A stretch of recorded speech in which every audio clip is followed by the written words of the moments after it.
ओम him क्लीम चामुंडाय विच्चे। ओम him क्लीम चामुंडाय विच्चे। वो भटकती आत्मा घर के अंदर रुक नहीं पा रही थी और तांत्रिक बाबा ने पहले ही घर के बाहर निकलने के उसके मार्ग को बंद कर दिया था। टीना ही उससे प्रवेश करने के लिए एक आखिरी मार्ग दिखा रही थी, क्योंकि वही घर के सबसे अशुद्ध कोने में बैठी थी। उसने जैसे ही टीना के अंदर प्रवेश किया, वैसे ही तांत्रिक बाबा का इशारा पाकर आयुष ने अपने हाथ में पकड़ी रस्सी को खींच दिया, जो एक आईने पर लगे पर्दे की रस्सी थी।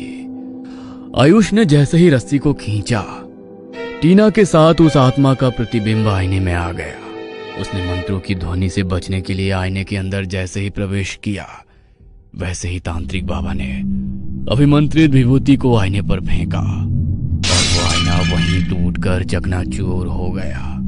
टीना बेसुध वहीं गिर पड़ी। तभी तांत्रिक बाबा ने अपने कमंडल से उस पर जल छिड़का तो टीना ने आंखें खोली।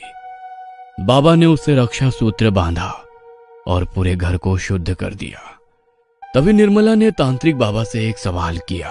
बाबा, आपको कैसे पता चला कि कल टीना उस आत्मा से मुक्त नहीं हुई थी? अगर आप आज यहाँ सही समय पर नहीं आते तो वो मेरी बेटी को ले जाती। जब कल मैं घर से बाहर निकला तो मैंने देखा मोक्ष द्वार से एक काला साया उड़ता हुआ घर के अंदर समा गया।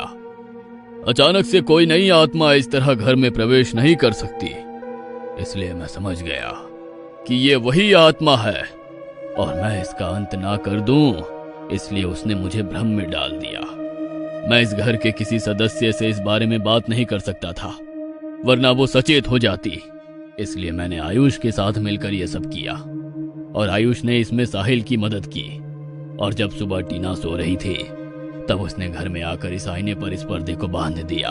भगवान का लाख लाख शुक्र है कि मेरी बच्ची की जान बच गई। आपका बहुत बहुत धन्यवाद बाबा। मैं आपका ये उपकार कभी नहीं चुका पाऊंगी। ये सब तो ईश्वर की माया है। मैंने तुम्हारी बेटी को उस आत्मा से मुक्त जरूर कर दिया है, लेकिन मैं तुम्हें यही कहूंगा कि जितनी जल्दी हो सके इस मोक्ष द्वार से दूर चले जाओ, क्योंकि यहाँ पर जन्मों जन्मांतर तक इसी तरह आत्माएं भटकती रहेंगी और आत्माएं हमेशा इंसानी शरीर की तलाश में रहती हैं। तुम्हारी बेटी के शरीर में एक बार एक भटकती हुई आत्मा प्रवेश कर चुकी है, इसलिए उसके शरीर में आत्माओं के प्रवेश करने का मार्ग खुल चुका है। इसलिए उसके लिए यहाँ पर रहना बिल्कुल भी ठीक नहीं है। मेरी मानो तो कल सुबह होते ही यहाँ से निकल जाना। उस रात घर वालों की सलामती के लिए तांत्रिक बाबा वहीं रुक गए।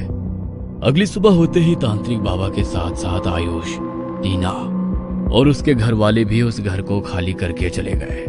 टीना ने दूसरी जगह फ्लैट ले लिया और जब तक उसकी पढ़ाई पूरी नहीं हुई तब तक उसके घर वाले उसके साथ ही रहे।